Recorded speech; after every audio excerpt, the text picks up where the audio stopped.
petit fascicule à l'entrée.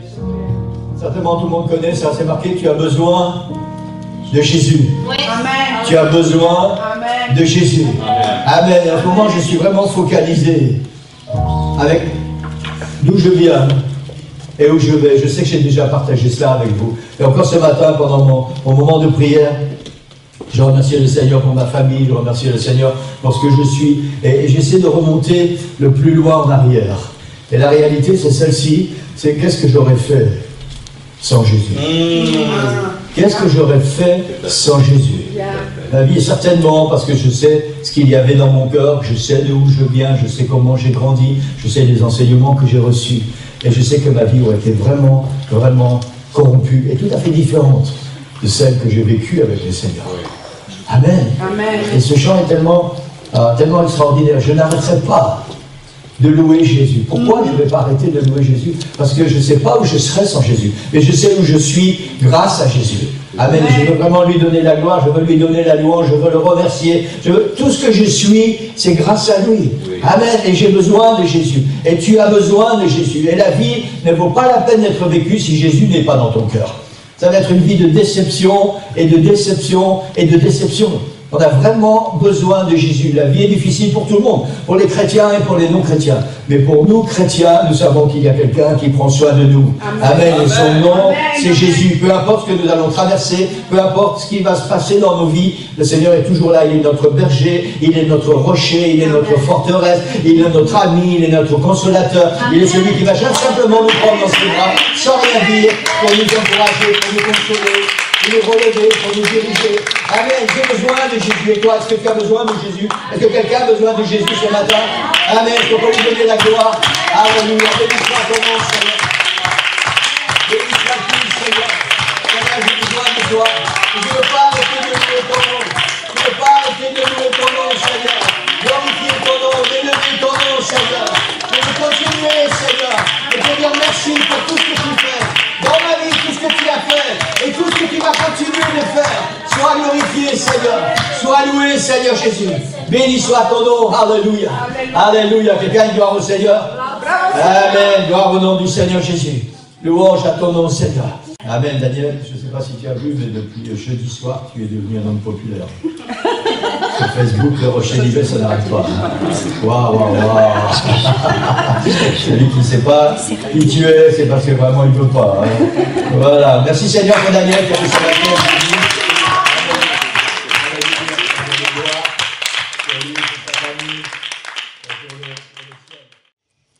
Bonjour tout le monde. Amen. Je suis vraiment content d'être là parmi vous parce que le Seigneur, sa présence, le Seigneur est là. Et je suis content aussi de voir la famille de Romain, Norrois et tous les enfants, sœur Cindy, frère Romain, les enfants. Et c'est sûr qu'on va avoir des surprises dans quelques semaines, à la fin du mois. Et, mais j'aimerais faire quelque chose. Quand j'ai vécu au Canada, je viens d'un petit village dans l'est du Canada. Et dans le village, on avait une église pentecôtiste unie, à peu près la même grandeur qu'ici, dans le village.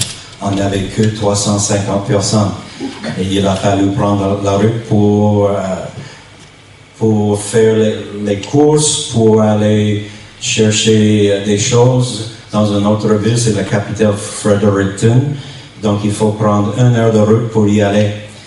Donc quand j'étais là, j'ai joué comme enfant, j'ai joué au hockey.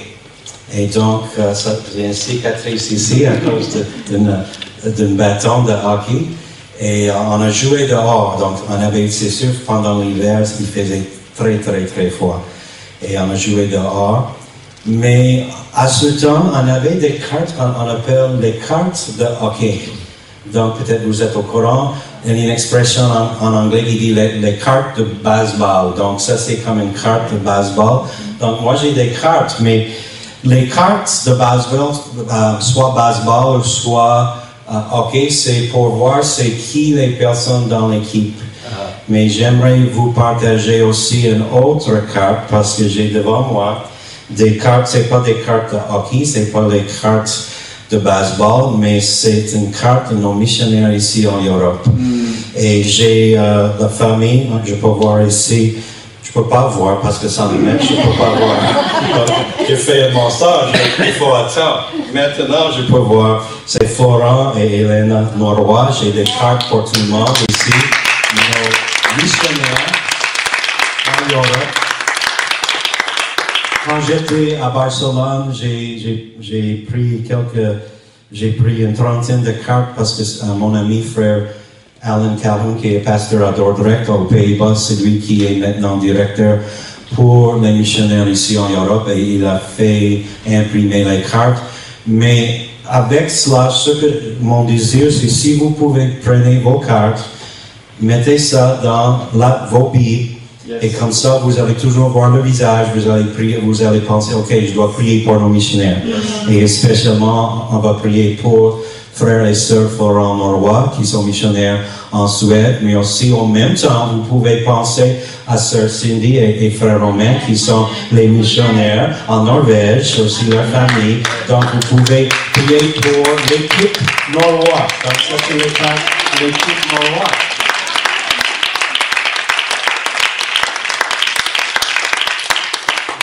Pas oublier, Annalise, l'équipe Noroy aussi à Nivelles.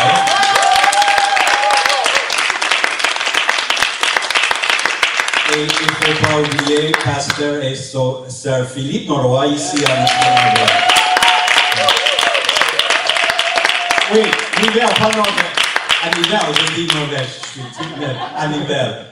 Donc, vous pouvez y penser parce que c'est sûr, en réalité, nous sommes que des missionnaires, nous sommes des membres de Dieu. Yes. Donc, l'ecclésia, c'est le mot grec pour l'église. Yes. Donc, c'est les personnes qui sont appelées. Donc, c'est ici qu'on va apprendre la parole, mais notre mission, selon la Bible, il faut aller dans Agora. Et l'Agora, en grec, ça veut dire toutes les places où on fait nos courses, les places où on travaille, n'importe où. C'est ici que le Seigneur nous parle, c'est le Seigneur qui nous touche, et lorsqu'on sort des portes, on doit être missionnaire pour le Seigneur Jésus-Christ. Donc, je suis content que nous puissions avoir une influence dans cette ville. Prions-nous pour cette ville, prions-nous pour les âmes, prions-nous pour tout le monde, pour que la volonté de Dieu, que son royaume vienne ici, dans cette ville, à Nivelles. Que le Seigneur vous bénisse. Vous voyez, tout à l'heure, je disais, on ne peut pas arrêter de louer le nom du Seigneur. Et c'est pas prétentieux ce que je vais dire. C'est juste reconnaissance pour le Seigneur. Amen. Quand je sais d'où je viens. Yes. Et je vois maintenant le pasteur Wallace vient de dire, Sœur Nicole et moi, Annelise, on est ici, on travaille en Belgique. On a grandi avec notre famille, on a travaillé pendant des années dans cette église et dans cette ville de Nivelles. Maintenant, on a notre fils, notre belle-fille, nos petits-enfants qui sont missionnaires régionaux en Suède. On a notre fils, notre belle-fille et les petits-enfants qui travaillent pour l'œuvre du Seigneur en Norvège. Et je suis tellement reconnaissant au Seigneur. Oui. Amen. Pas parce que maintenant les Norrois sont connus en Belgique, sont connus en France.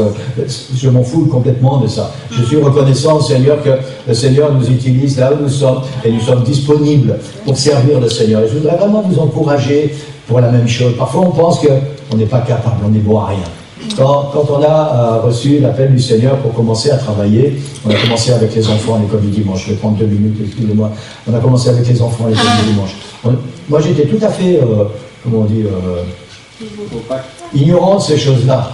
Mais le pasteur, à l'époque de l'église d'Austricourt, il a dit, ah, vous allez nous aider, vous allez vous occuper des enfants, et puis il nous a formés, on a travaillé avec les enfants, puis le Seigneur nous a utilisés. Et puis, de fil en aiguille, on est parti à l'église de Bruxelles, et puis le pasteur Chula nous a formés en tant que pasteur, et c'est lui qui nous a enseigné les études pastorales, et puis on a ouvert l'église de Nivelles, et puis voilà, la famille grandit, puis le travail continue, et puis maintenant, les choses vont changer encore une fois, et je sais d'où je viens, et je vois tout ce parcours, et je ne peux pas m'empêcher de dire merci Seigneur, je ne peux pas m'empêcher d'être reconnaissant au Seigneur.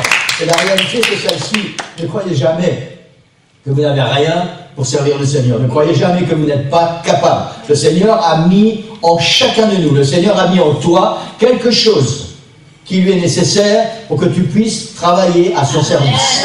Amen. Il faut juste que tu dises, Seigneur, qu'est-ce que tu as mis en moi? et je vais l'utiliser pour ton royaume. Amen. Et ça, c'est la réalité pour chacun de nous. Chacun de nous, nous avons quelque chose que Dieu a mis en nous, quelque chose de grand et quelque chose de puissant, contrairement à ce que le diable pourrait essayer de nous faire croire, quelque chose de grand et de puissant pour servir, pour le royaume de Dieu et pour la gloire du Seigneur. Amen. Est-ce que vous croyez cela? Demandez au Seigneur. Allez sur vos genoux, demandez au Seigneur, Seigneur, comment je peux te servir? Je crois que tu as mis en moi pour travailler pour ton royaume et vous allez voir, vous allez être surpris des talents que Dieu a mis dans vos vies. Amen. Gloire au Seigneur. On va continuer à louer le Seigneur ce matin avec nos petits-enfants. Voilà, maintenant c'est une petite surprise, donc je vais les laisser. Et puis directement après, ils vont chanter 2 chants. Directement après les 2 chants, c'est Romain qui va nous apporter la parole du Seigneur. Amen. On va continuer à louer le Seigneur. Gloire au Seigneur, l'Église. Amen. Amen. Désolée pour mon français, j'ai oublié beaucoup de mots. Mais on est tellement content d'être ici parmi vous aujourd'hui. On n'a pas vu nos enfants depuis 3 semaines, on savait bien, ils sont très bien ici. Donc je remercie le Seigneur tellement qu'on est rentré ici la première fois, après on est parti. Romain était directement à son batterie et moi j'étais directement au piano. On a allumé le son, on a commencé à jouer.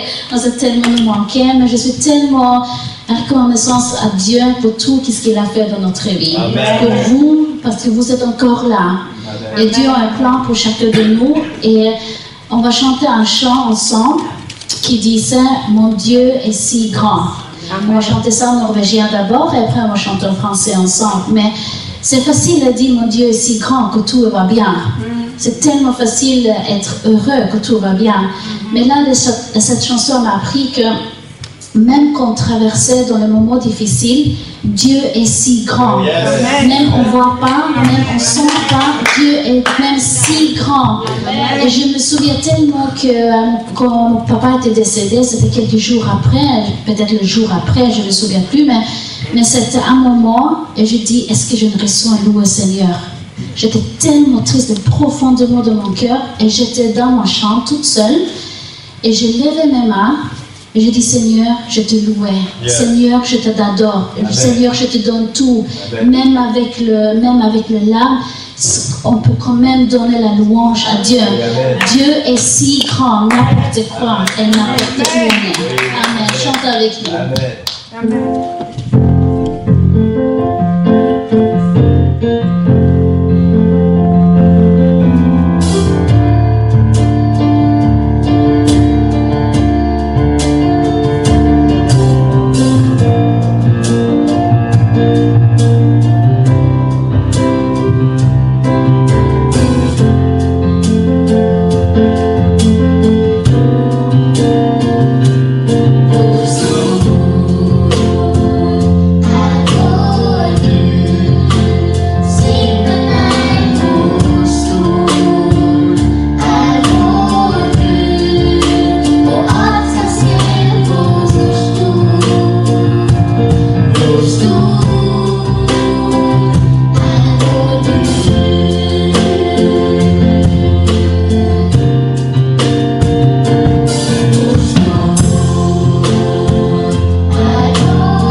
tiens à m'excuser auprès du pasteur, parce qu'on lui a dit que les Norvégiens chantaient 2 chants. Les Norvégiens ne chantent qu'un chant, mais la famille va chanter un chant pour le pasteur. Je vous présente ma chorale. Alexander, Sœur Nicole, Méliane, Benjamin, Cindy et moi. Et mon dernier choriste, qui après va nous apporter la parole, Romain. Amen. Amen.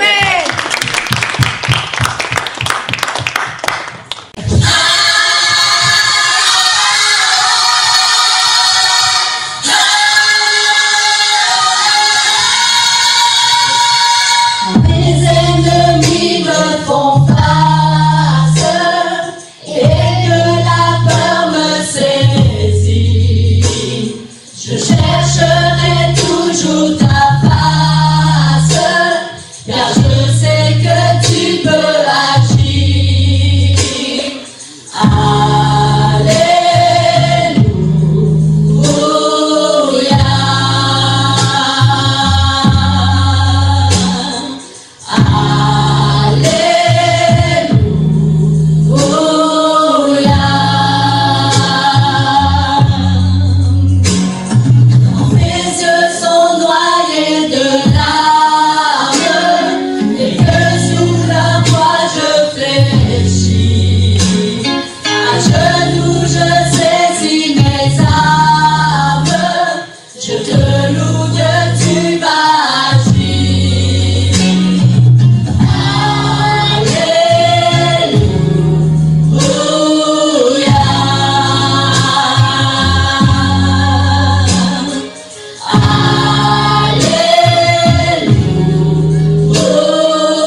Seigneur. Alléluia. Tu feras l'impossible, oui, je le crois. Alléluia. Alléluia. Ce sont des choses qui sont faciles de chanter et de croire quand on est ici dans ces murs. C'est autre chose de croire et d'agir sur ces paroles quand on est lundi matin, qu'on est à la maison et que les choses ne correspondent pas à ce qu'on a entendu le dimanche matin à la prédication. Alléluia. Je vous salue tous très, très, très chaleureusement des très fonds de mon cœur. Alléluia. Ça me fait énormément de bien d'être ici. Alléluia. J'ai dit jeudi, si j'étais une sauce, je serais aigre douce. Je suis à la fois très content et très... Voilà, je dois me retenir, j'ai eu une salade d'émotions à l'intérieur, je ne sais pas trop quoi en faire, je laisse le Seigneur traiter ça en son temps. Amen. Mais voilà, comment vous voulez que je traite 26 années de service, d'expérience, de souvenirs ici avec chacun d'entre vous et tellement d'autres. Alléluia, c'est magique et très bizarre d'être ici ce matin. Mais je suis vraiment reconnaissant au Seigneur pour sa main, pour sa fidélité, pour tout ce qu'il a fait avec notre famille, pour ce qu'il a continué de faire ici. Ouais. Alléluia, je me rappelle souvent, j'ai eu de grands débats avec le Seigneur concernant l'histoire de notre Église et ce qu'il a décidé de faire ici. Et vous avez peut-être vécu ces moments, vous savez, c'est ces moments de prière où quand vous ouvrez les yeux, vous avez les joues rouges, parce que votre Père a dû vous corriger un peu pour vous rappeler certaines choses dans la prière. Et dans certains, et je suis conforté parce que le Seigneur a donné à notre pasteur et à moi-même les mêmes réponses. Quand on a dit au Seigneur, mais Seigneur, qu'est-ce qui se passe dans notre église? Qu'est-ce que tu fais? Pourquoi est-ce que les choses arrivent comme ça? Le Seigneur nous a donné la même réponse à tous les deux. Il a dit, c'est l'église de qui? La tienne ou la mienne? Et c'est tout ce qu'on a eu comme réponse.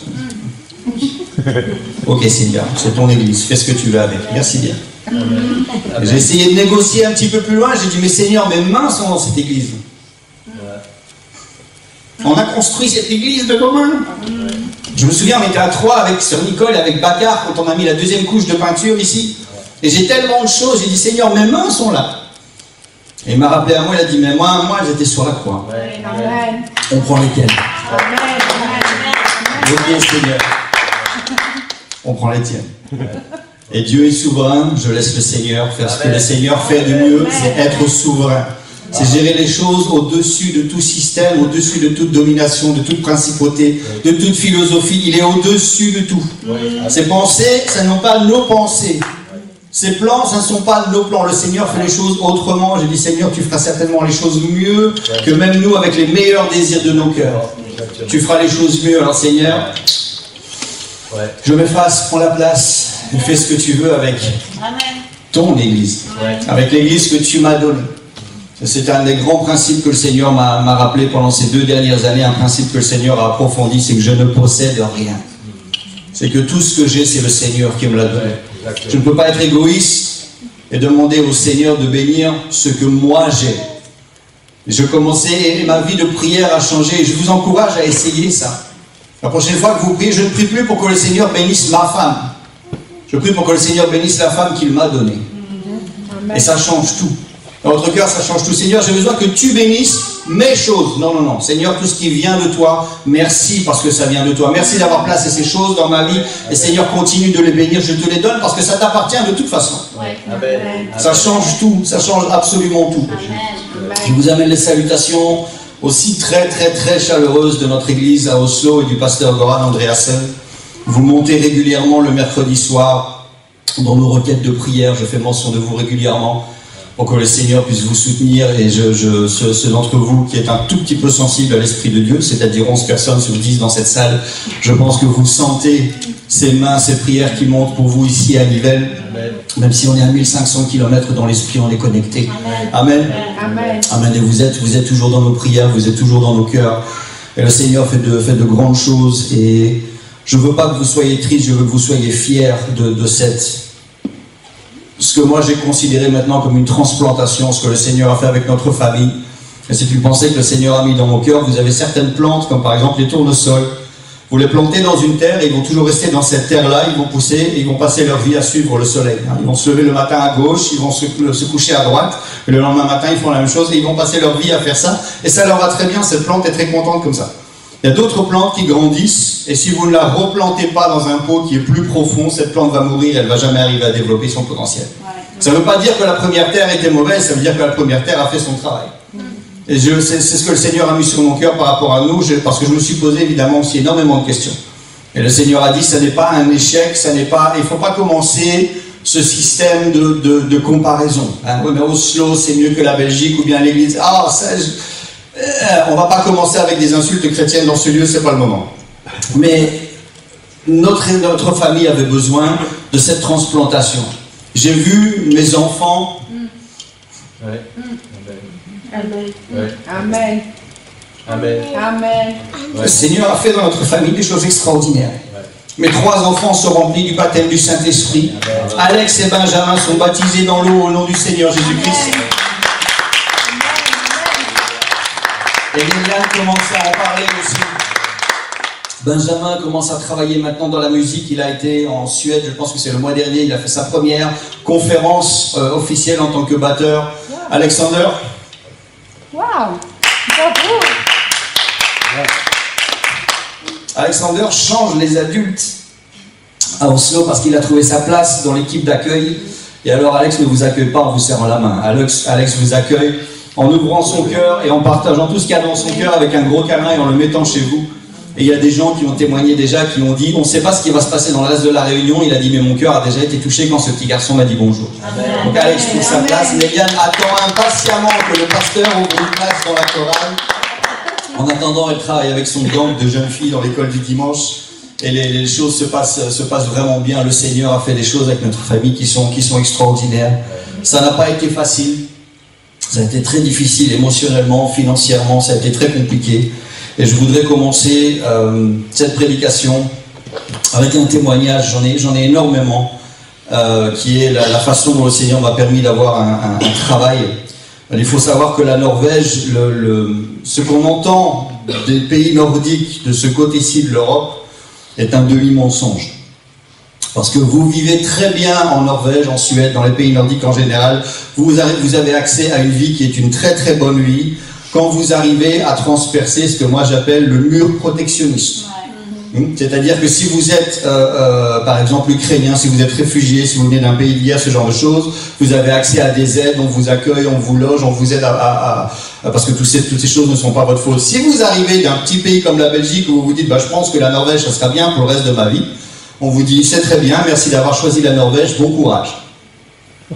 Et tire ton plan. Donc pendant 1 an, ça a été très très compliqué et volontairement, le système vous laisse vous débrouiller tout seul. C'est une mentalité de viking en fait. Hein. Si vous voulez rester en Norvège, il faut arriver avec votre bateau, votre hache et vous dire je vais me faire une place à la dure. Sinon ça ne marche pas. Et c'est ce qui s'est passé pendant 1 an. J'ai été à l'équivalent de l'ONEM. J'ai rencontré la directrice du bureau régional. Elle a vu mon CV, elle a vu que je cherchais un travail. Sa conclusion c'était bon, bah va falloir trouver du boulot. Bonne journée. La directrice du bureau régional, c'était sa conclusion. Et pendant 1 an, je suis resté comme ça. Et j'ai cherché, j'ai galéré. Ça a été très difficile financièrement. Et puis, au milieu de tout ça, nous avons perdu, ça nous le savions, c'était principalement la raison pour laquelle nous étions partis en Norvège. Nous savions que l'état de santé de mon beau-père allait en se dégradant de manière très significative. Et donc, il nous a quittés en avril, l'année dernière. Et à l'enterrement, il y a son ancien pasteur qui est revenu des États-Unis, qui a parlé avec moi. Et il m'a dit, écoute, j'ai une parole du Seigneur pour toi, j'ai quelque chose vraiment sur le cœur, j'ai besoin de te dire, ne prends pas n'importe quoi. Il y a un travail que le Seigneur a préparé pour toi, ne va pas chercher n'importe quoi dans la panique, attends le plan du Seigneur. Et honnêtement, c'est pas ce que j'avais envie d'entendre à ce moment-là, parce que les finances étaient à zéro, on avait 3 bouches à nourrir, c'était la catastrophe, l'ambiance à la maison n'était pas extraordinaire. C'est pas la parole du Seigneur dont j'avais besoin. Mais cette parole, à chaque fois que j'avais une opportunité pour travailler dans des jobs faciles d'accès, et de toute façon, le Seigneur a fait les choses bizarrement, mais j'ai reconnu sa main très rapidement, parce qu'il y avait des jobs qui étaient taillés pour moi. Des jobs où je me disais, j'ai même pas besoin de postuler, ils vont voir mon résumé, mon CV, ils vont dire, ok, lui c'est bon, on l'engage directement. Si vous ne convenez pas, la place est déjà prise. Ah, on ne sait pas, on réfléchit, toutes les portes, fermées, fermées, fermées. Alors ça, 1 fois, 2 fois, 3 fois, je dis, ok, je sais d'où ça vient. Seigneur, fais ce que tu veux faire. Et j'ai laissé le Seigneur faire. Et j'ai commencé à faire des stages d'intégration professionnelle, ce genre de choses. Et très rapidement, j'ai été contacté par une agence de consultants qui me dit, voilà, on est intéressé par votre profil, on voudrait vous rencontrer. Et puis de fil en aiguille, une opportunité se prépare. Et il faut savoir que la période d'embauche est très très longue en Norvège. On peut vous laisser poireauter, il peut y avoir 6 mois. Entre le moment où on dit on a peut-être un boulot pour vous et le moment où vous signez le contrat. Les périodes d'engagement sont très très longues en Norvège. La mienne a duré 3 jours. Et cette personne me dit, écoutez, on a une opportunité, ça serait pour une société française, à Oslo. Check. Je dis, je prends. Il dit, alors vous avez 2 interviews à faire, une avec le responsable du projet, une avec la dame qui sera votre chef. Le chef de projet est français. Check. J'ai le gars au téléphone, on discute un petit peu, j'ai dit, bah t'es français, moi aussi, d'où tu viens? Alors je lui dis, bah d'où vient papa? Papa il est à Cambrai. Il me dit, bah moi je suis dans le petit village 3 km à côté. Check. Et il me dit encore, il me dit, quelle coïncidence quand même, il dit, quelles sont les chances que 2 petits Français paumés se retrouvent de l'autre côté du monde à travailler ensemble? J'ai dit, mon ami, c'est pas une coïncidence, je sers un Dieu qui fait travailler les choses comme ça. Donc lui, ça a duré, je crois, 12 minutes, il a dit, pour moi c'est bon, maintenant tu vas avoir l'interview avec la personne qui sera ton manager direct. Donc moi je stresse parce que toute l'équipe avec laquelle je travaille sont norvégiens. Donc moi je prépare mon interview en norvégien du mieux que je peux. Et dans les premières minutes, c'était en vidéo, première minute, elle me dit, tu sais, comme c'est une société française et qu'on est en norvégien, ben, tout le monde parle en anglais. Si tu préfères, on fait une interview en anglais. Check. Pas de problème. Elle me dit, écoute, j'ai été prévenu hier que je devais faire ton interview, donc normalement je rôtis un petit peu mes candidats, j'ai toute une liste de questions. Là, j'ai pas eu le temps de préparer, j'en ai que 2 pour toi. Check. J'ai répondu aux questions correctement. Le lundi d'après, je commençais à travailler. Ça fait 5 mois que je suis dans cette boîte.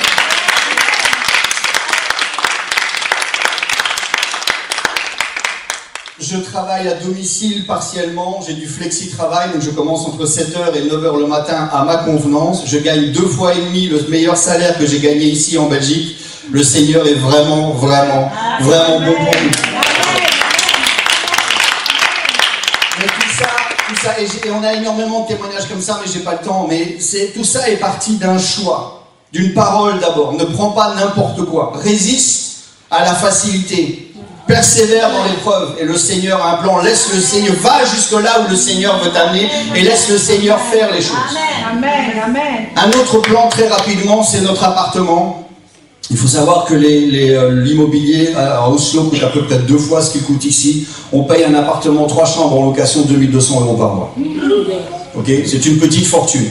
Et cet argent, je ne travaillais pas à l'époque, clairement on ne pouvait pas se le permettre. On a dû vendre la maison familiale, je ne rentre pas dans les détails. Et Cindy me dit, j'ai prié pour cet appartement, on a fait plusieurs visites, elle me dit, j'ai prié pour cet appartement, je le sens bien, je sens que c'est pour nous. Moi j'ai une opinion différente, on est en bataille là-dessus, moi je pense que le Seigneur n'a pas terminé sa mission avec notre ancienne maison familiale, mais ça c'est le Seigneur qui fait les choses. Et on fait la visite, et il y a plusieurs gens qui arrivent, d'autres qui naturellement ont plus d'argent que nous. Il y a des familles qui rentrent, ils mettent 3 pieds dans la maison, ils vont voir la propriétaire, enfin dans l'appartement, ils vont voir la propriétaire, elle dit, ok, il est super, on le prend. La propriétaire dit non, vous vous inscrivez sur la liste, vous respectez les protocoles, ce genre de choses. Et on a eu cet appartement. Le Seigneur nous a donné cet appartement et c'est aussi grâce à vos prières. Je sais que Sœur Nicole a partagé avec les sœurs cette photo avec la remise des clés. Ça c'est grâce à vos prières parce que nous, humainement, on ne pouvait pas y arriver. On a réussi à trouver des sponsors, des gens qui nous ont aidés et on n'a jamais raté un seul loyer. Et ce que je veux vous dire aussi, c'est que mon épouse parfois s'est posé des questions en disant mais quand tu regardes le prix de cet appartement par rapport à notre salaire, à l'époque on n'avait qu'un salaire qui rentrait, elle s'est dit mais comment on va faire? Et j'ai dit à mon épouse, j'ai dit c'est très simple. J'ai dit si c'est la volonté du Seigneur qu'on ait cet appartement, si c'est lui qui l'a voulu, c'est lui qui va payer cet appartement, c'est lui qui va pouvoir. Et j'ai jamais perdu une seule nuit de sommeil à me demander comment est-ce qu'on va payer cet appartement. J'ai toujours dit au Seigneur, ça vient de toi, ça retourne chez toi, Seigneur, tu prendras soin du loyer et tout a été payé jusqu'à aujourd'hui. Pourquoi? Parce qu'on avait cette assurance, cette garantie que c'est pas nous qui avons bricolé notre destin, c'est pas nous qui avons essayé de nous faire une place. On a toujours tout remis dans les mains du Seigneur en disant Seigneur, si c'est toi qui nous veux ici, Seigneur, c'est toi qui vas créer un chemin, c'est toi qui vas prendre soin de nous. C'est pas à nous de faire le travail. Notre travail, c'est de chercher ta volonté. Amen. Et on a tout fonctionné comme ça et on travaille énormément par la foi. C'est quelque chose de systématique maintenant. Chaque fois que nous avons des décisions à prendre, que ce soit n'importe quel type de décision, pour changer d'école, pour changer de travail, pour ouvrir un crédit à la banque, pour chercher une maison, un appartement, systématiquement, la première chose que nous faisons, c'est nous allons sur mon genou et nous demandons, Seigneur, est-ce que c'est ta volonté? Est-ce que c'est ton moment? Est-ce qu'on doit attendre? Est-ce qu'il y a une autre priorité peut-être? Est-ce que quelqu'un d'autre, est-ce qu'on peut bénir quelqu'un d'autre avec un petit peu d'argent qui est rentré en attendant, au lieu de mettre cet argent à la banque pour économiser pour un appart ou une maison? Qu'est-ce que tu veux, Seigneur? Et le Seigneur nous a bénis et continue de nous bénir. Il a ouvert depuis le début de cette année, le Seigneur a ouvert porte après porte après porte. On a remis tout dans les mains du Seigneur. On était en litige depuis 2 ans avec une compagnie aérienne parce qu'ils nous devaient des remboursements de billets d'avion pendant la période du Covid suite à une panne mécanique. Eh ben, il a fallu 2 ans, mais le tribunal nous a donné raison. On a récupéré l'équivalent de 5 billets d'avion. Et les portes se sont ouvertes comme ça et le Seigneur a commencé à pourvoir. On est remonté de cette pente parce qu'il y a eu vraiment cette période où le Seigneur nous a testé en disant, moi je sais quelle est ma volonté, mais jusque où tu vas aller pour me faire confiance dans le noir? Et il y a eu des moments difficiles, il y a eu des moments où notre famille a été vraiment tendue, mais on est resté soudés, et tout ce que nous sommes aujourd'hui, nous devons tout intégralement à la main du Seigneur. Amen. À la main du Seigneur. Mes diplômes ne l'ont pas fait, mes compétences, les aptitudes à baratiner les gens n'ont rien fait du tout. C'est pas mon charisme qui m'a donné un travail, c'est la main du Seigneur qui avait tout préparé d'avance. Et je lui rends grâce et je ne suis pas inquiet pour le futur. Parce que je ne dois pas m'inquiéter pour mon futur. Je dois simplement demander au Seigneur qu'est-ce qu'on fait aujourd'hui. Et jour après jour, le Seigneur me donne mon pain pour moi, pour mon couple, pour ma famille, pour mon église. Amen. Ça, c'est notre témoignage et c'est quelque chose. Le Seigneur que je sers là-bas à 1500 km, c'est exactement le même que vous servez ici. Et il ne va pas vous faire travailler autrement. S'il est capable d'ouvrir de si grandes portes pour nous, il est capable de le faire pour vous aussi. Amen. Et avant de commencer à prêcher, le temps passe très très vite, trop vite de ce côté-ci de l'Europe. En Norvège, le temps passe beaucoup plus lentement. Le rapport au temps est beaucoup plus détendu. J'aime bien, moi qui aime bien parler, ça me laisse plus de temps le mercredi et le dimanche. Donc ici, il faut que je me dépêche un petit peu. Mais la pensée, c'est vraiment, faites attention à ne pas vous approprier ce qui appartient au Seigneur. Et là, je ne parle pas que de l'argent, je ne parle pas de dîmes, je parle du principe de nous rendre compte de ne pas demander au Seigneur. Et j'ai malheureusement des gens dans mon entourage qui ont payé un prix très cher pour avoir régulièrement essayé de forcer le Seigneur à bénir les choix que eux faisaient. Seigneur, je vais faire béni, béni, béni, béni. Le Seigneur n'a jamais bougé. Parce que ça n'est pas la manière de fonctionner. Et j'ai fonctionné comme ça aussi. Au Seigneur, il ne se passe rien. Ça fait longtemps. Là, maintenant, on arrive au bout. Alors, je décide que, si ce n'est pas ta volonté, ferme la porte. C'est une mauvaise façon de travailler. Parce que je prends une décision que le Seigneur doit bénir. Je donne un ultimatum au Seigneur. Je dis à Dieu, voilà comment on va travailler. Le Seigneur ne réagit pas bien du tout à ce genre de fonctionnement. On ne parle pas comme ça à un roi au-dessus de tous les rois, à un seigneur au-dessus de tous les seigneurs. Seigneur, qu'est-ce que tu veux? Je suis arrivé, une de mes prières type, c'est Seigneur, je viens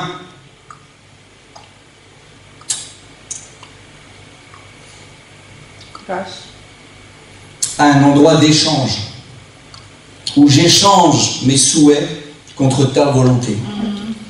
Si ce que j'ai dans mon cœur, ça vient de toi, alors tu vas me le rendre avec cette confirmation, cette assurance que c'était bien, ça venait bien de toi. Si les désirs que j'ai dans mon cœur, si ce que j'ai envie de faire, ça ne correspond pas, alors prends-le, enlève-le et remplace-le par ta volonté, parce que toi tu veux. Et régulièrement, le matin, avec mon épouse, nous venons à cet endroit d'échange. Voilà, Seigneur, j'ai des choses dans la tête, j'ai des choses dans le cœur, est-ce que tu valides ou pas? Et ça, c'est une toute autre façon de prier. C'est une toute autre façon de se présenter devant le Seigneur. Seigneur, on fait comme ça, tu as 8 jours. Vous allez galérer pendant 8 jours. Seigneur, ça c'est ce que j'ai dans le cœur. Qu'est-ce que tu en penses? Seigneur, vas-tu dire oui? Vas-y. Et pendant 8 jours, vous avez la foi, vous avez cette assurance parce que vous savez que le plan dans lequel vous vous engagez, le Seigneur l'a confirmé. Et là, plus rien ne vous arrête. Vous avez cette paix dans le cœur. Vous allez vous coucher le soir tranquille. Parce que vous dites, mais on dirait qu'on attend, il n'y a rien qui bouge. Le Seigneur va gérer, c'est le Seigneur qui l'a dit. On lui fait confiance. Amen. Amen. Il y a encore 1000 autres choses à dire. Je vais aller dans la parole du Seigneur, qui est une parole très importante, qui a bougé énormément dans mon cœur entre le moment où le Seigneur m'a donné cette pensée et hier quand je l'ai mis sur papier. J'aimerais attirer votre attention dans l'Ancien Testament, dans le livre de Josué au chapitre 2. qui est une histoire connue. C'est la première bataille du peuple d'Israël lorsqu'ils sont sortis du désert, lorsqu'ils ont pris possession du territoire de Jéricho. Si on peut m'aider avec l'écran. Josué chapitre 2, et pour ceux qui en sont physiquement capables, j'aimerais vous inviter à vous lever pour la première lecture de la parole du Seigneur. Je vais sauter quelques versets pour gagner du temps parce que c'est une longue lecture. Josué chapitre 2, on va commencer à partir du verset 1er. Josué, fils de Nun, fit partir secrètement de Sittim 2 espions, en leur disant « Allez, examinez le pays, et en particulier Jéricho. » Ils partirent et ils arrivèrent dans la maison d'une prostituée qui se nommait Rahab, et ils y couchèrent. Verset 4. La femme prit les 2 hommes et les cacha. Et elle dit, il est vrai que ces hommes sont arrivés chez moi, mais je ne savais pas d'où ils venaient. Et comme la porte de la ville a dû se fermer pour la nuit, ces hommes sont sortis. J'ignore où ils sont allés. Dépêchez-vous de les poursuivre et vous les rattraperez. Verset 8. Avant que les espions ne se couchent, Rahab monta vers eux sur le toit. Elle leur dit, je sais que l'Éternel vous a déjà donné ce pays. La terreur que vous nous inspirez nous a tous saisis, et tous les habitants du pays tremblent devant vous. Car nous avons appris comment, à votre sortie d'Égypte, l'Éternel a mis à sec devant vous les eaux de la mer Rouge, et comment vous avez traité les 2 rois des Amoréens au-delà du Jourdain, Sihon et Og, que vous avez dévoués par interdit, c'est-à-dire ils ont détruit complètement les villes et il n'en restait rien lorsqu'ils avaient terminé. Verset 11, nous l'avons appris et nous avons perdu courage, et nos esprits sont abattus à votre aspect, car c'est l'Éternel, votre Dieu, qui est Dieu en haut dans les cieux et en bas sur la terre. Amen.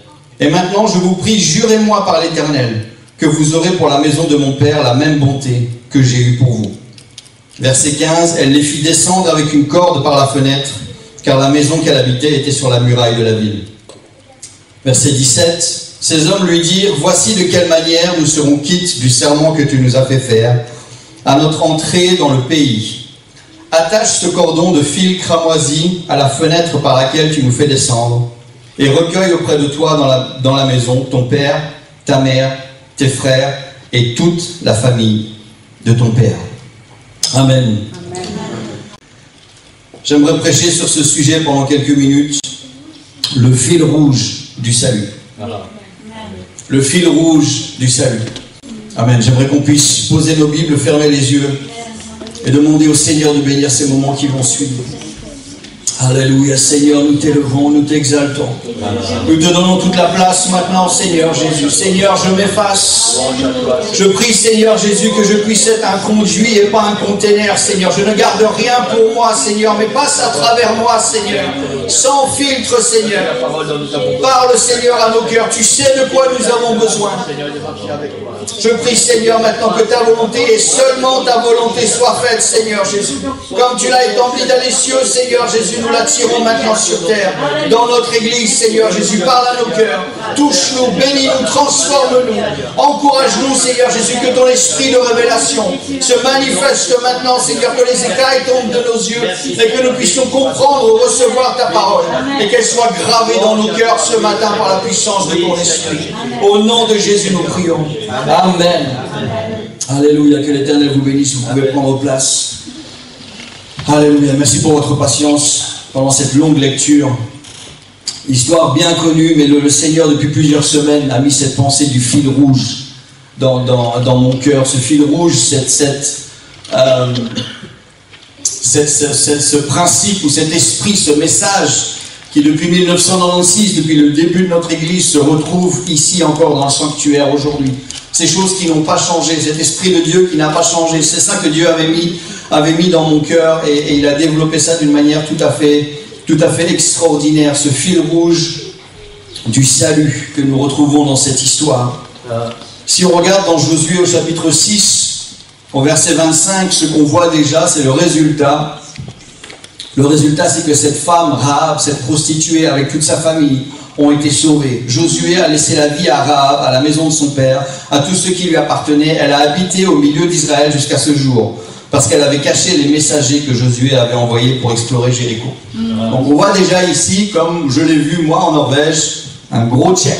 Une décision qui a été prise et qui a porté des bons fruits, qui a porté des résultats non pas seulement pour elle, mais pour son père, pour toute la maison de son père. Ce moment dans sa vie où elle a eu une opportunité, elle a eu un choix à faire. Elle a accepté ce choix, elle a fait le bon choix. Et le Seigneur a béni ce choix en lui permettant d'habiter et d'être bénie au milieu du peuple d'Israël, au lieu d'être détruite dans cette ville qui était la sienne à l'origine. Et il y a plusieurs points intéressants que j'aimerais tirer de cette histoire. Le premier point, et ça c'est un point que nous vivrons tous jusqu'à ce que le Seigneur revienne parce que nous sommes humains. C'est curieux qu'alors que ces deux espions sont arrivés de nuit, qu'ils sont rentrés discrètement dans la maison de cette femme qui était une prostituée, lorsqu'on était au courant que bizarrement le bruit s'est répandu très très vite dans les rues, est arrivé très vite jusqu'au roi, et lorsque le roi a envoyé les soldats, on savait exactement où elle était.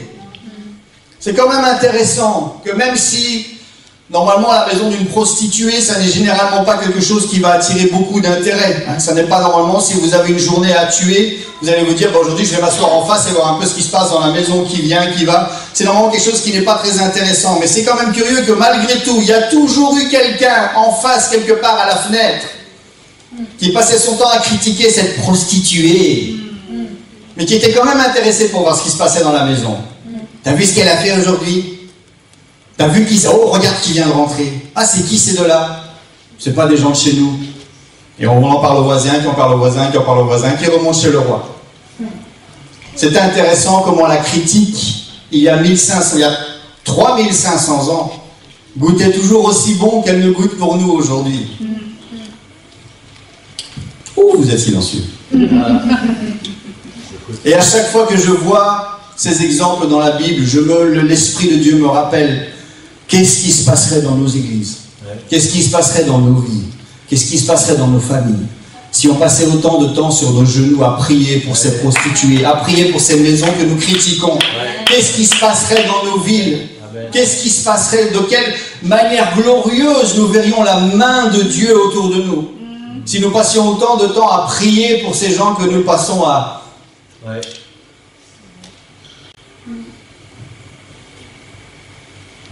Au verset 11, nous avons vu cette opportunité. Une opportunité s'est présentée parce que le peuple d'Israël avait une réputation. Depuis que le Seigneur, les gens continuent à parler. Les gens parlaient à l'intérieur de la ville, de la maison de cette prostituée. Les gens parlaient aussi de ce qui se passait à l'extérieur de la ville parce que tout le monde entendait ce que Dieu faisait avec son peuple d'Israël. Tout le monde entendait ce qui s'était passé avec les Égyptiens, comment Dieu avait délivré le peuple d'Israël d'Égypte. Tout le monde a entendu parler comment la mer s'est ouverte.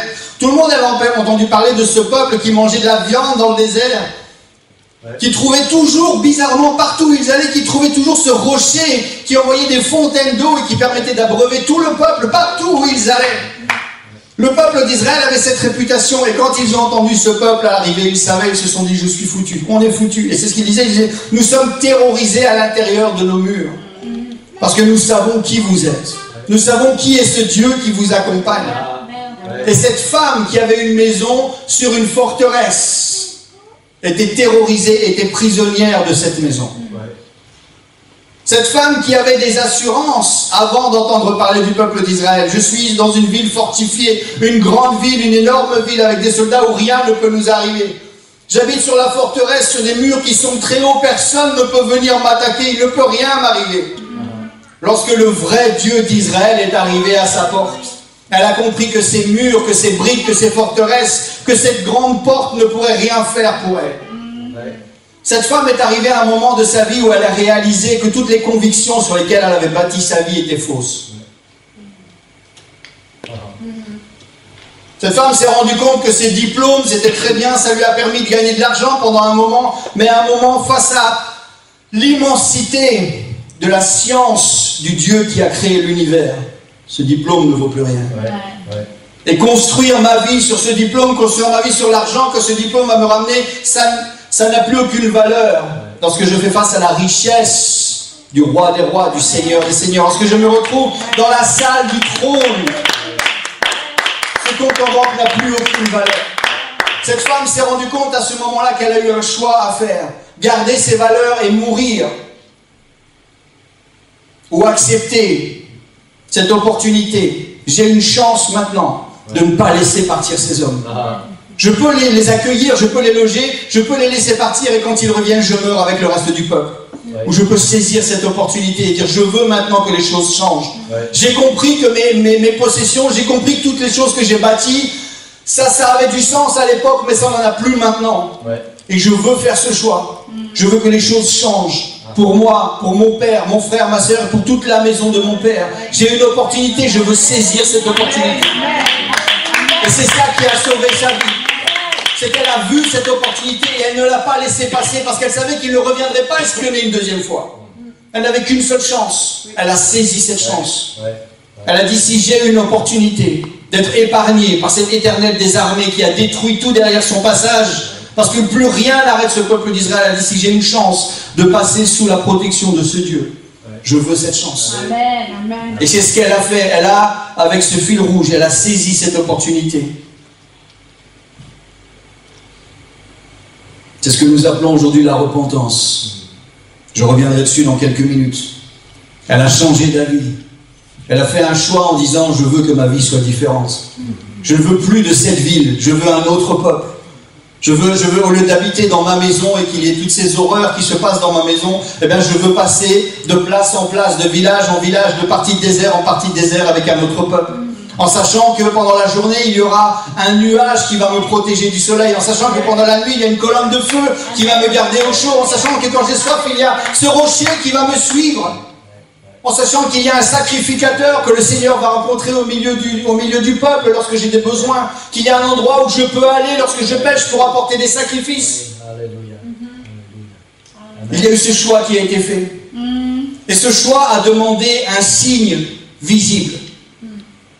Parce que si cette discussion en était juste restée là, si cette discussion ça avait été ok, on te protège, il n'y a pas de problème. Lorsqu'ils sont partis, lorsqu'ils sont revenus, ils étaient des milliers de soldats.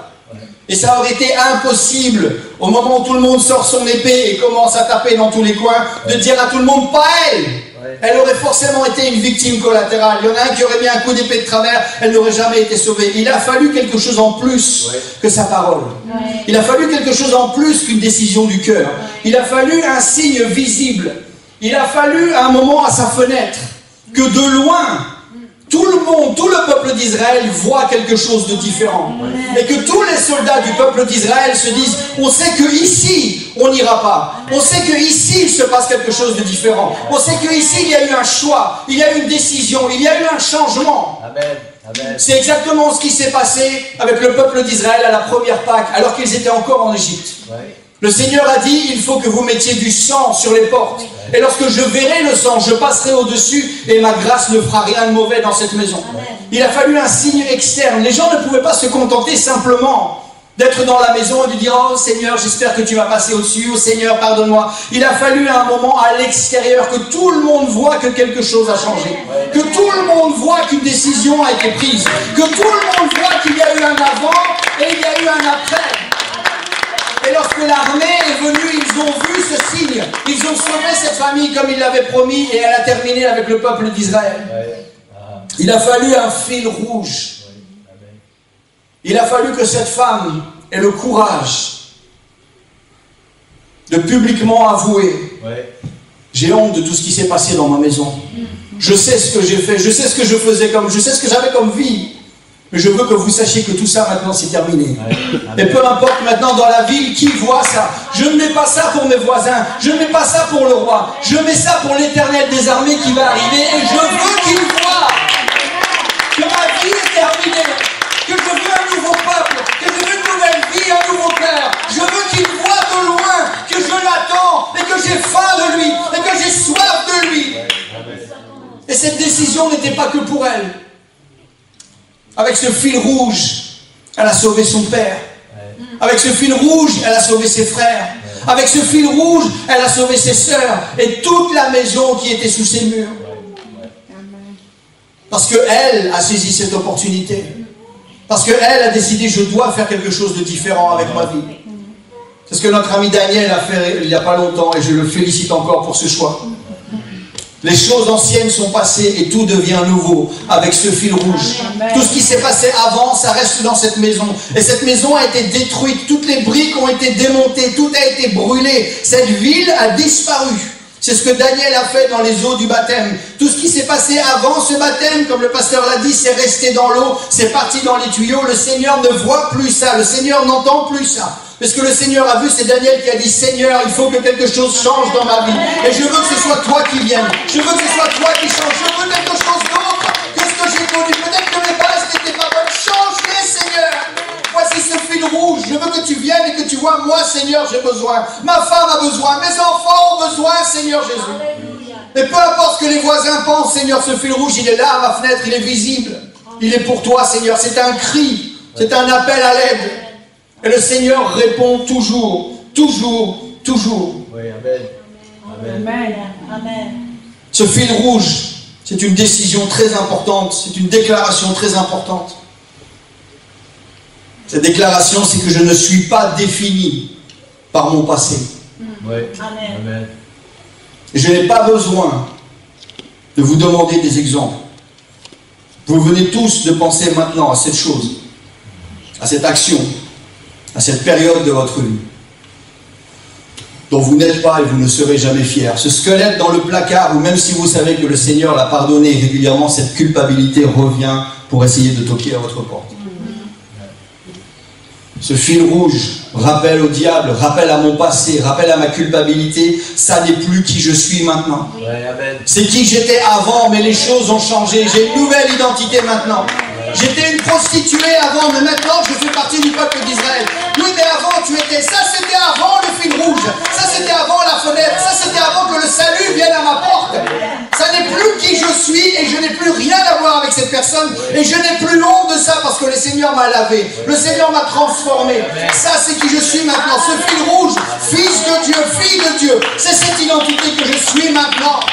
Tout a changé maintenant. C'est ce que l'apôtre Paul nous dit dans 1 Corinthiens chapitre 6, versets 9 et 11. Et trop souvent nous restons tous dans les versets 9 et 10. Ne savez-vous pas que les injustes n'hériteront pas du royaume de Dieu? Ne vous y trompez pas, ni les impudiques, ni les idolâtres, ni les adultères, les efféminés, les infâmes, les voleurs, les cupides, les ivrognes, les outrageux, les ravisseurs n'hériteront du royaume de Dieu. Et si on s'arrête là, on est tous foutus. On a tous ce squelette dans le placard qui nous rappelle Seigneur, je ne suis pas assez bon. Seigneur, j'y arriverai pas. Seigneur, je suis une prostituée dans le bas quartier d'une maison, d'une grande ville où tout le monde... Seigneur, j'ai cette réputation, comment est-ce que tu veux que je lave tout ça? Comment est-ce que tu veux que je nettoie tout ça? Et merci Seigneur pour ce verset 11 qui dit « Et c'est là ce que vous étiez, quelques-uns d'entre vous. Amen. Mais vous avez été lavés, vous avez été sanctifiés, vous avez été justifiés au nom du Seigneur Jésus-Christ et par l'Esprit de notre Dieu. Les choses ne sont plus ce qu'elles étaient avant. Amen. Amen. Quand il écrit ici que vous avez été lavés, il parle du baptême d'eau. Vos péchés ont été lavés, vos péchés ont été nettoyés, ils ont été oubliés. Lorsqu'il dit que vous avez été justifiés au nom du Seigneur Jésus-Christ, c'est ce baptême. Par l'Esprit de notre Dieu, c'est ce baptême du Saint-Esprit, cette puissance qui me permet maintenant finalement d'avoir le dessus sur cette nature. Amen. Parce que la chair ne dominera jamais sur la chair. Une nature ne peut pas se combattre elle-même. J'ai besoin d'autre chose, j'ai besoin d'une autre nature pour arriver à dominer sur moi-même. Et la seule nature qui peut dominer sur la créature, c'est la nature qui a créé cette créature. Amen. La seule chose qui peut m'aider à gagner, à dominer sur moi, sur ma nature, c'est le Dieu qui m'a fait. C'est ce souffle qui a été dans les narines d'Adam et qui a été transféré de génération en génération jusque moi aujourd'hui. La seule chose qui permet à ma nature humaine de garder sa place, c'est d'être rempli de la nature divine, de la puissance du Saint-Esprit de Dieu. C'est la seule chose. C'est la seule chose. J'ai tout essayé et j'ai pas réussi. Non, t'as pas tout essayé. Il y a un fil rouge quelque part. Il y a un appel à l'aide que tu n'as pas encore fait. Il y a un Dieu que tu n'as pas essayé. Il y a un Saint-Esprit, une puissance, un feu à l'intérieur que tu n'as pas encore découvert. Et ça va tout changer. Ça va tout changer. C'est d'aller chercher cette solution en dehors de tes murs. Ah, mais peut-être que mon père ou mes frères et mes sœurs, si on déménage, je sais qui vous êtes. Je connais le Dieu je sais qui est le Dieu que vous servez. Je sais ce qui va se passer. Ah, Je veux un changement dans ma vie. Amen. Amen. Promettez-moi qu'il y a une place pour moi auprès de votre Dieu. Amen. Et la bonne nouvelle, mes frères et mes sœurs, c'est qu'il y a une place pour chacun de nous, aujourd'hui, auprès de ce Dieu. Auprès de ce Dieu. Il y a une place pour chacun d'entre nous. Pour chacun d'entre nous. Amen. Que nous soyons déjà croyants ou pas, que nous soyons chrétiens depuis 6 mois ou 6 ans, ça ne change rien. Je sais que nous avons tous dans notre marche, tous dans notre vie, des nouvelles expériences. Oui. Il y a ces plateaux que le Seigneur nous permet d'avoir, où pendant un certain temps les choses sont calmes, les choses sont régulières. Alors on a tendance à prendre un petit peu le contrôle. Ok Seigneur, on a une vie de prière normale, on prie 5 minutes le matin, on lit 3 versets, on va travailler, on a fait notre travail, on a une vie de prière, une vie avec le Seigneur normale. Seigneur, on n'a pas vraiment besoin d'intercéder de choses parce que ça va. Et puis les choses changent. Et là on se rapproche du Seigneur. Seigneur, j'ai besoin d'aide. Ah, Ce fil rouge, ouais. il est disponible pour chacun d'entre nous. Ouais. Il est disponible pour moi aussi. Je ne me tiens pas ici, sacrificateur et prêtre devant l'Éternel, saint et parfait devant chacun d'entre vous. Tous les matins, je me tiens devant l'autel du Seigneur. Seigneur, j'ai besoin de ta grâce. Seigneur, il y a de la prostitution dans ma vie. Seigneur, dans ma famille, il y a des tâches, il y a des imperfections. Seigneur, il y a des choses, je sais qu'il y a des choses qui ne te plaisent pas. Seigneur, tant pis pour ce que les voisins pensent, tant pis pour ce que les autres pensent. Seigneur, je confesse ces choses, je ne les cache pas dans ma maison. Seigneur, je mets ça à la fenêtre et je veux que tout le monde voit que j'ai besoin de toi, Seigneur. Que je suis assez humble, que je suis assez honnête pour dire, Seigneur, purifie mon cœur. Sonde mes pensées, Seigneur Jésus. Vois s'il y a des impuretés dans ma vie et ramène-moi sur le chemin de l'éternité. Sonde mon cœur, Seigneur. Viens voir tout ce qu'il y a. J'ai besoin, Seigneur, d'un fil rouge. Voici à ma fenêtre, Seigneur Jésus. J'ai besoin d'un signe. Voici le signe, Seigneur. Ma confession. J'ai besoin d'aide, Seigneur Jésus.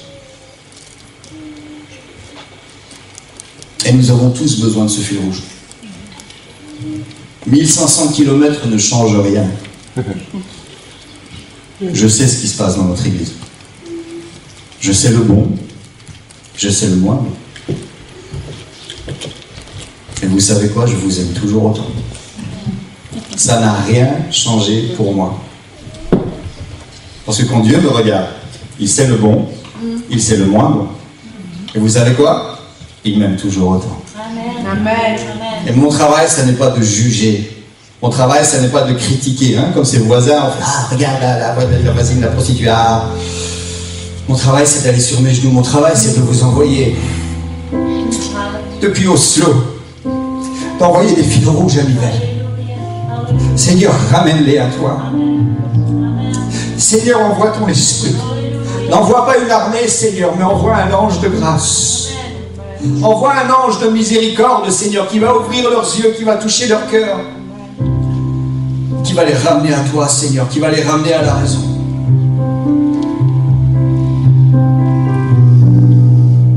Est-ce qu'on peut tous fermer les yeux ce matin?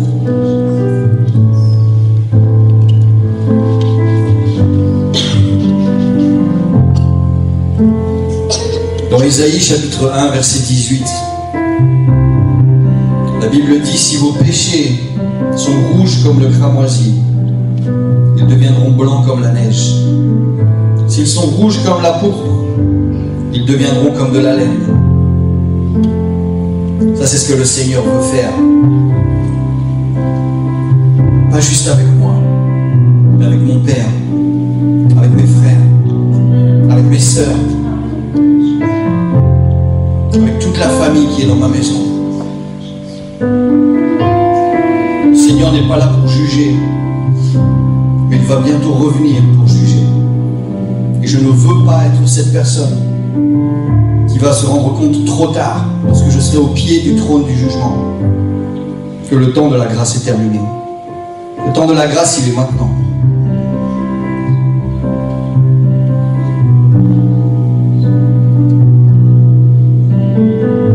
Ma dernière parole.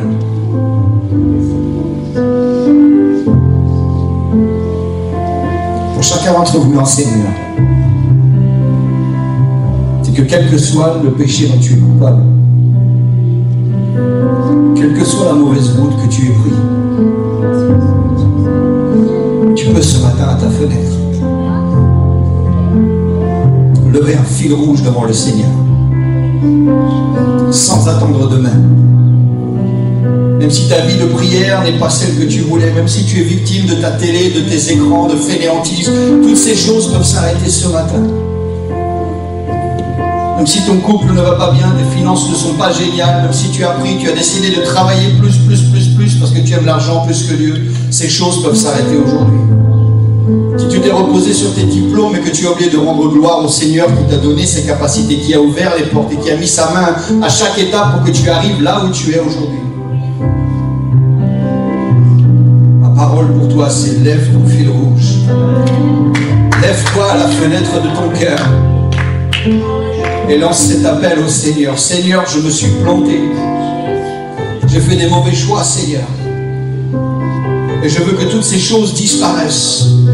Oui, Seigneur, j'étais voleur, j'étais cupide, j'étais ivrogne, j'étais outrageux, mais je veux que ces choses soient lavées. Je veux qu'elles soient sanctifiées. Je veux être justifié, Seigneur. Je veux la puissance de ton esprit qui brûle à l'intérieur de mon cœur, Seigneur Jésus. Alors voilà mon cœur, Seigneur Jésus. Voilà ma situation. Je me suis planté, Seigneur. C'est mon fil rouge, Seigneur. J'ai fait une erreur. Et j'ai besoin de toi. La maison de mon père a besoin de toi. Mes frères et mes sœurs ont besoin de toi. Et je veux que ça commence par toi, Seigneur Jésus. Alléluia.